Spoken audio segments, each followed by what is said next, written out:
যেহেতু গতকাল ছিল আমার প্রিয় দলের ম্যাচ আর সেটা দেখার জন্য ঘরে পিৎজা বানিয়েছিলাম। আসসালামু আলাইকুম এভরিওয়ান, ওয়েলকাম করছি আমার সুন্দর একটা ভিডিওতে।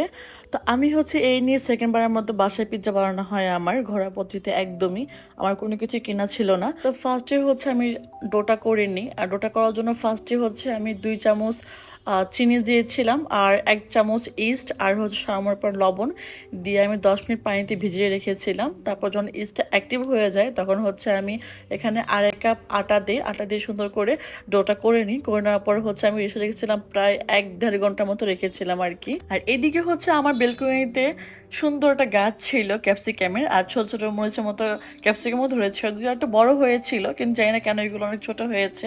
তো আমি সবকটাই পেরে নিই, নিয়ে আমি আজকে এই ক্যাপসিকামগুলো ইউজ করব পিৎজাতে। আর এই করে ক্যাপসিকাম ছিল বলে আমি পিৎজা বানানোর সাহসটুকু পাই, কারণ ক্যাপসিকাম ছাড়া পিৎজা অসম্পূর্ণ, আমার কাছে একদমই ভালো লাগে না। এদিকে আমার চিকেনও হয়ে গেছে। আমি আগে থেকে চিকেনটা সুন্দর করে মশলা দিয়ে মাখিয়ে রেখেছিলাম। এদিকে পিৎজার ডোটাও প্রায় ফুলে একদম তৈরি। এটা যতটুকু নরম ছিল এই জন্য আমি সুন্দর করে আটা মিক্স করে নিয়েছি যে পর্যন্ত আমার হাতে না লেগে যায়। ডোটাও একটু শক্ত না হলে সুন্দর করে পিৎজা শেপটা আর কি আসবে না।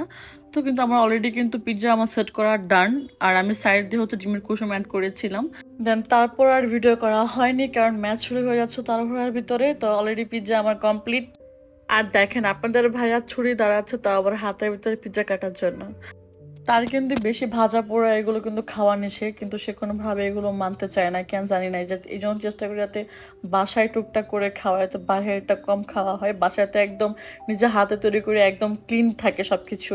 আর বাইরেরটা তো ভালো করে সবাই জানেন কেমন হয়। অনেক কথা হলো, আসলে এখন আমরা খেলা নিয়ে কথা বলি। কালকে যে খেলাটা দিল, কথায় আছে না উস্তাদের মায়ের শেষে, এতটা মনে হয় যে আরেকটু হলে স্টক করে ফেলতাম।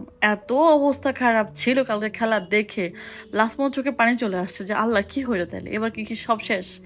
তো শেষ হতে হতে আবার যে ফিরে আসা, ব্যাক টু ব্যাক 2টা গোল মারা, জাস্ট ওয়াও ছিল। একটা করে গোল মারছিল, আশেপাশে একদম চিৎকার হইহুল্লা করছিল। তা আমি একটা ফার্স্টে আমি একটা শাওয়ার ক্লিপে একটা চিৎকার দিই, কিন্তু পরেটা দিতে পারি না, কারণ ভাই এক চিৎকারে ভয় পেয়ে ঘুম থেকে উঠে গেছে, পিজ্জা খেয়ে ঘুমিয়ে গেছিল অলরেডি। এখন দেখা যাক কি হয়, ফাইনাল সে অপেক্ষায় আছি। তো আজকের ভিডিও এখানে শেষ করছি, দেখা হবে একটা সুন্দর ভিডিও। তো সব ভালো থাকবেন, অবশ্যই ভালো পাশে থাকবেন, সাপোর্ট করবেন। আল্লাহ হাফেজ।